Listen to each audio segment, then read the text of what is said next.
سب تعریف اللہ رب العزت کے لیے ہے جو بے حد مہربان نہایت رحم والا ہے، رب العالمین اور قیامت کے دن کا مالک ہے۔ اس کائنات کا وہی خالق ہے، وہی رب السماوات والارض ہے۔ اس کائنات کی ہر شے اللہ تعالیٰ کی تسبیح مشغول ہے، ذرہ ذرہ پتا پتا اس کی توحید پر دلالت کرتا ہے۔ وہی بڑی عظمت، بڑی شان و کبریائی اور زبردست قدرت و حکمت والا ہے۔ ساری کائنات میں اللہ کی بادشاہت و حاکمیت ہے، وہ جو چاہتا ہے کرتا ہے، وہ ہر چیز پر قادر ہے۔ اور آج آپ کے ساتھ اللہ تعالیٰ کی قدرت کے کچھ ایسے مناظر اور مظاہر شیئر کریں گے کہ جنہیں دیکھ کر آپ بلا اختیار سبحان اللہ پکار اٹھنے پر مجبور ہو جائیں گے۔ آسمان پر بسنے والی مخلوقات ہوں یا زمین پر زندہ رہنے والے جاندار، حتیٰ کہ زمین کے نیچے سمندر کے اندر بھی اللہ تعالیٰ کی یہ قدرت پوری طرح کار فرما نظر آتی ہے۔ رب ذوالجلال کی یہ قدرت دیکھیے اور ویڈیو کو دوسروں کے ساتھ شیئر کرنا اور چینل کو سبسکرائب کرنا بھی مت بھولیے گا۔ اللہ خود اپنا تعارف کرواتے ہوئے فرماتا ہے،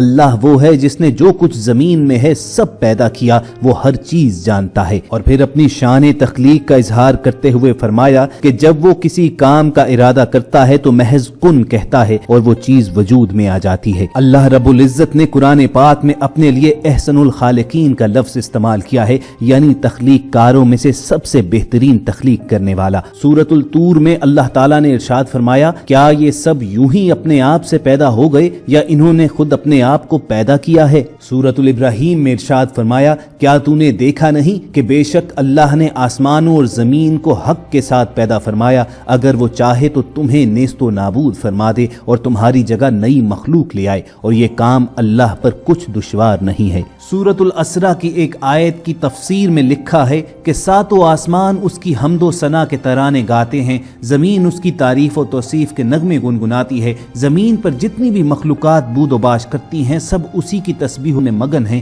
کوئی ایسا نہیں جو اس کی حمد کے نغمے، اس کی ثنا و توصیف کے ترانے نہ گنگناتا ہو۔ یہ اور بات ہے کہ تمہیں ان کی تسبیح کی زبان سمجھ میں نہ آتی ہو۔ مچھلیاں پانی میں اور چرند پرند فضاؤں میں، جانور اس زمین پر اس کی حمد و کبریائی کے نغمے گنگناتے ہیں، اور بلا شبہ یہ تمام تخلیقات اس عظیم خالق کی جانب سے اپنے مخلوق کے لیے نشانیاں بھی ہیں۔ سورہ آل عمران کی ایک سورت میں ارشاد فرمایا، آسمانوں اور زمین کی پیدائش میں اور رات دن کے آنے جانے میں یقیناً عقل مندوں کے لیے نشانیاں ہیں۔ سمندر کی گہرائیوں سے زمین تک، زمین سے لے کر آسمان کی بلندیوں تک، پورب سے پچھم تک اور اتر سے دکن تک جتنی بھی مخلوقات ہیں اور جتنے بھی ذرات ہیں سب اسی رب وحدہ لا شریک کی تخلیق اور اس کی نشانیاں ہیں، جو سارے جہان کا پالنہار ہے، جس کی محتاج دنیا اور ہر شے اس دنیا کی ہے لیکن وہ کسی کا محتاج نہیں ہے، دنیا کی ہر شے جس کی نیاز مند ہے لیکن وہ کسی کا نیاز مند نہیں، وہ بے نیاز ہے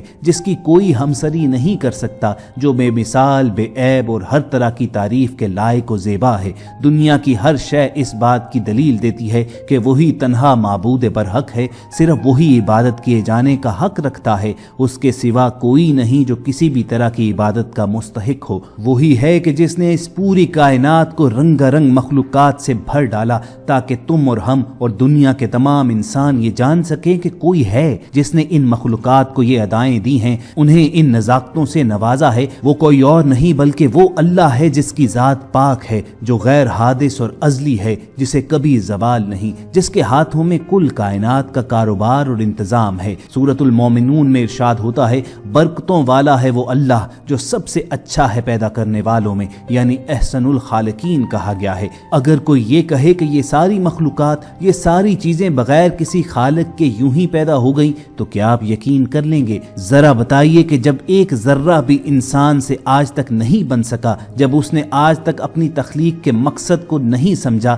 تو بھلا کوئی کر بھی کیا سکتا ہے؟ آج کی سائنس یہ کھوج لگانے میں مصروف ہے کہ دنیا کے نظام میں اتنی ہم آہنگی اور نظم و ضبط کیوں اور کیسے ہے؟ اگر دنیا بغیر خالق و مالک کے یوں ہی پیدا ہو گئی تو اس کی ہر چیز اتنی ہم آہنگ اور اس قدر منظم کیسے ہے؟ اس گتھی کو آج تک انسان نہیں سلجھا پایا ہے، اور صرف اسی لیے نہیں سلجھا پایا کہ وہ خدا کی ذات کے وجود کو ماننے پر تیار نہیں، ورنہ حقیقت یہ ہے کہ ایک مسلمان کے لیے اس سوال کا جواب دینا بے حد آسان ہے، اور وہ ہے کہ دنیا کے نظام میں یہ جو جتنی مخلوقات میں ہم آہنگی اور نظم و ضبط نظر آتا ہے تو یہ ایک قادر مطلق کارساز کارساز کی کارسازی ہے اور اس کارساز کا نام اللہ ہے، جس کے ہاتھوں میں پوری دنیا کا نظام ہے اور وہی اس دنیا کو چلا رہا ہے۔ وہ جو چاہتا ہے پیدا کرتا ہے۔ وہی قرآن مجید میں فرماتا ہے، کیا یہ چیزیں بغیر کسی پیدا کرنے والے کے خود ہی پیدا ہو گئیں یا یہ خود پیدا کرنے والے ہیں؟ کیا انہوں نے آسمانوں اور زمین کو پیدا کیا ہے؟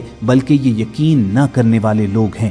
وہ اللہ ہے جو چاہتا ہے پیدا فرماتا ہے اور اس کے لیے اسے کچھ نہیں کرنا ہوتا، محض کن کا لفظ کہنا ہوتا ہے اور وہ چیز وجود میں آ جاتی ہے۔ وہی اول، وہی آخر، وہی ظاہر، وہی باطن اور وہی تمام چیزوں کی حقیقت جاننے والا ہے۔ اس پوری کائنات میں انسان تو کیا، حشرات الارض سے لے کر درندے، چرند اور پرند تک ہر ایک خاص طریقے سے پیدا ہو رہے ہیں اور مخصوص مدت کے بعد ہی مرتے ہیں۔ زمین و آسمان کی مخلوقات کو شامل کریں تو درندوں سے لے کر چرند پرند تک ہر ایک کی ساخت اور تخلیق اس کے حال کے مطابق ہے اور ان کی ضرورت کے تمام اعضاء ان میں موجود ہیں۔ ہر ایک کی غذا اور اسے حاصل کرنے کا طریقہ مختلف ہے۔ ہر علاقے میں رہنے والے کا مزاج اسی علاقے کے ماحول کے مطابق ہے۔ تو کائنات کا یہ مربوط اور حسین نظام، حکیمانہ تدبیر اور ہر مخلوق کے حال کی رعایت دیکھ کر کوئی عقل مند ہرگز یہ نہیں کہہ سکتا کہ یہ کسی خالق اور انتظام فرمانے والے کے بغیر خود بخود عدم سے وجود میں آ گیا، اور علم و حکمت کا یہ عجیب و غریب کارخانہ کسی چلانے والے کے بغیر چل رہا ہے، بلکہ اسے یہ اقرار کرنا پڑے گا کہ اس کائنات کا کوئی ایک خالق ضرور موجود ہے۔ وہ کامل قدرت، علم اور حکمت والا ہے اور اس عظمت و شان کا مالک اللہ تعالیٰ کے سوا کوئی نہیں ہے۔ آج کا انسان کس قدر تجسس رکھتا ہے، آج کی سائنس اور سائنسدان کس قدر ترقی کر چکے ہیں، لیکن ابھی بھی وہ اللہ تعالیٰ کی تمام مخلوقات کو پرکھنا تو رہا، ایک طرف گن بھی نہیں پائے ہیں۔ کوئی دن ایسا نہیں گزرتا ہے کہ جب اللہ تعالیٰ کی کوئی نہ کوئی نئی مخلوق مظاہر قدرت کا اعلان نہ کرتی ہوئی سامنے آتی ہو اور انسان کو یہ سوچنے پر مجبور نہ کرتی ہو کہ کون ہے جو ان تمام چیزوں کا تخلیق کرنے والا ہے۔ وہ لوگ جو تعصب کی عینک اتار کر ان پر غور و فکر اور تدبر کرتے ہیں، انہیں اللہ تعالیٰ ایمان کی دولت سے مالا مال کر دیتا ہے، لیکن وہ لوگ جن کے دل پتھر کے ہو چکے ہیں، جن کے قلب و ذہن پر مہر لگ چکی ہے، وہ گمراہی کے رستوں پر ہی بھٹکتے رہتے ہیں۔ ان سے یہی سوال پوچھنا بنتا ہے کہ تم یہ بتاؤ کہ یہ سب چیزیں خود ہی وجود میں آ گئیں یا محض اتفاق ہے، یا چند خداؤں نے مل کر یہ کارنامہ سر انجام دیا؟ اگر ایسا ہے تو پھر آسمان و زمین میں ہزاروں سال سے اس قدر نظم اور تسلسل کیوں قائم ہے؟ اس میں کبھی کوئی اختلاف کیوں نہیں پیدا ہوا؟ ان زبانوں، رنگوں اور شکلوں کا خالق کون ہے؟ اگر تم علم اور انصاف کی نظر سے دیکھو گے تو جان لو گے کہ یہ سب صرف اللہ تعالیٰ کی قدرت کے شاہکار ہیں۔ وہی احسن الخالقین یعنی بہترین تخلیق کرنے والا ہے۔ ہمیں پوری امید ہے کہ ہماری آج کی یہ کاوش اور محنت رائیگاں نہیں گئی ہوگی، آپ کے قلب و ذہن کی حالت ضرور تبدیل ہوئی ہوگی اور بلا شبہ آپ کی زبانوں سے سبحان اللہ کا ورد جاری ہوا ہوگا۔ اگر ایسا ہی ہے تو آپ اس ویڈیو کو لائک کر کے فیس بک اور واٹس ایپ کے ذریعے دوسرے لوگوں کے ساتھ شیئر کرنا مت بھولیے، اور ایسی ہی خوبصورت ویڈیوز اگر آپ فیوچر میں بھی حاصل کرنا چاہتے ہیں تو ریڈ بٹن پر کلک کر کے اور بیل آئیکن کو پریس کر کے سبسکرائبرز بھی بنیے۔